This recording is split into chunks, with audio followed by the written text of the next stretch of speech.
Greetings, my Jamaican youth. This is Big Stone coming to you in a shanty mood, in a shanty pattern, but with a real Jamaican seriousness. And today, ladies and gentlemen, I'm going to give you a few scenarios. And I want to ask you to be a participant in this video and kind of explain or help me to understand how could these actions amount to this. Now, ladies and gentlemen, as you know, we are faced with the high crime, especially in Jamaica, especially the unwanted killing of one human being by another. Some people take it for a fad. Some people love when it happens because they go to a party and they go to church and then they go to a setup on a night and it's a money-making thing for some people. For some people, it's a jollification thing. They don't get a chance to go out, but they will allow a funeral or a night to go on to pay respect to a loved one. All these things have been happening and growing alarmingly in Jamaica. But I'm going to bring to you the reality of this beautiful island that we live on. And I want to talk to you, especially the youngsters, about this. And we're going to use scenarios, ladies and gentlemen, because we don't want to brand a particular community. We're just going to use hypothetical words. The first hypothetical scenario that I'm going to bring to you is that two youngsters who grew up together plan to go up the road and commit an act. They have a misunderstanding with someone up the road. So two brothers left from down the road armed with guns. And when they got up the road, they saw the brother, their intended target. And both of them pulled firearms and fire, killing that brother up the road. They took the gun off that brother up the road, and while coming down the road, now armed with 3 guns, they ran into the police. A shootout pursued, and guess what? Those 2 brothers were shot and killed as well. Now, ladies and gentlemen, the appalling thing about this, and it still troubles me to this day, is that the same mortuary, the same van that pick up dead bodies, that came to pick up the youth that was shot and killed up the road, was the same van that picked up the 2 youths that police shot and killed down the road, being armed with these weapons. Now, ladies and gentlemen, how did those actions amount to the outcome? You want to tell me that there's no one between the 2 who was planning this vicious act to go up the road and kill a brother or a friend?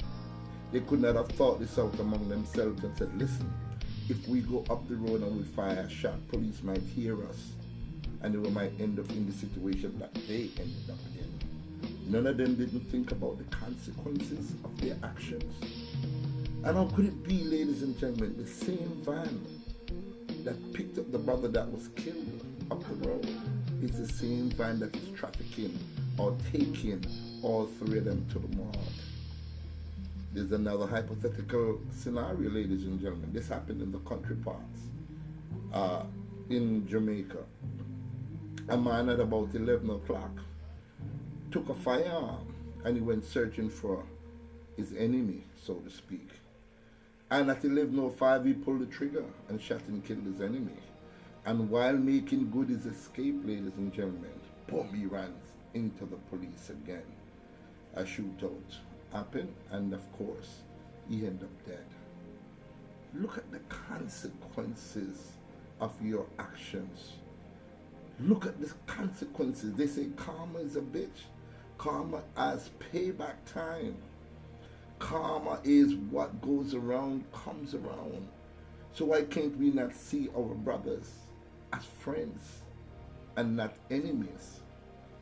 Speaking now to the amount of money that the Minister of National Security has put into fighting crime, it's an alarming amount of money to reassure the Jamaican people that something is being done or something great is about to happen.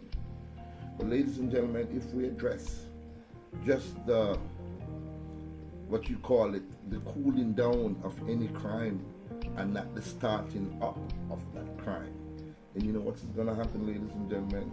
You have to be cooling down till thy kingdom come.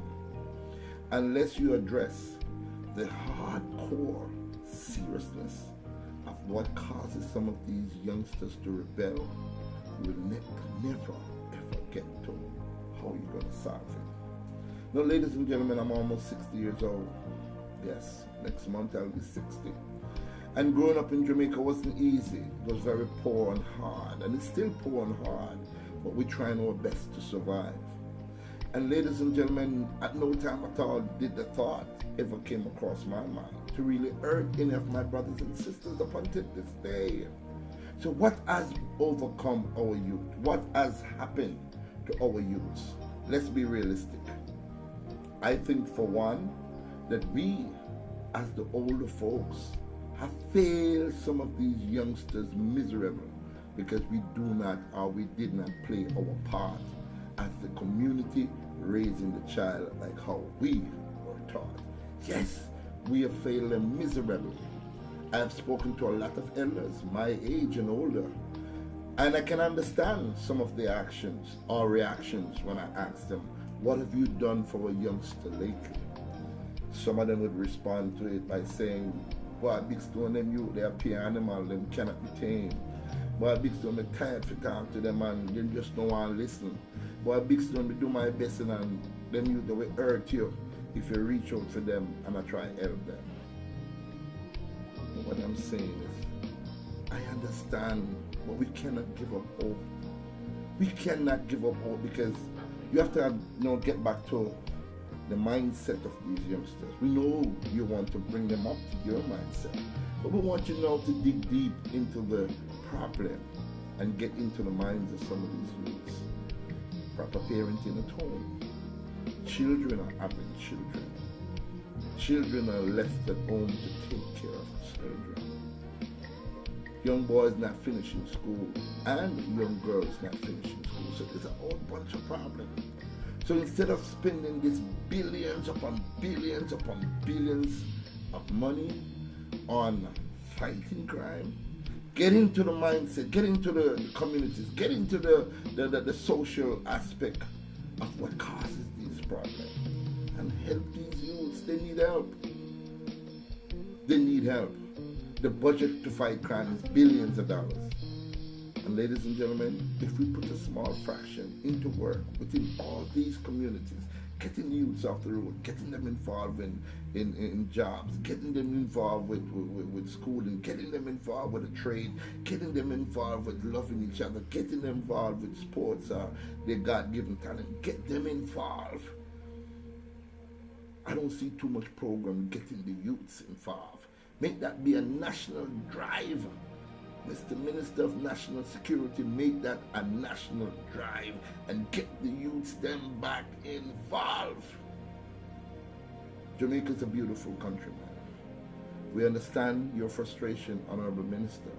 We know what you're going through when every time you turn, it's a double murder there, it's a double murder over there, it's a double murder over there. And we know people out there quarantined. We need more police officers on the streets. But even if you have millions of police officers on the street and you do not address the core problem, then the outcome is going to be the same or it's even going to get worse. Jamaica, let's get back to when it takes a village to raise a child. Look upon the youth them out there with love and respect. Because see, if we give the youth them love and respect, then they are forced to love and respect us as elders. Don't bother look upon the youth as a child. Nothing good now will come out of him. Don't look upon the youth as a boy and can't tame car, animal that. Don't look upon the youth them way there. Reach out to the youth, the Rasta. I say youth, I talk directly to you them. And your mother and father, that these days can be long.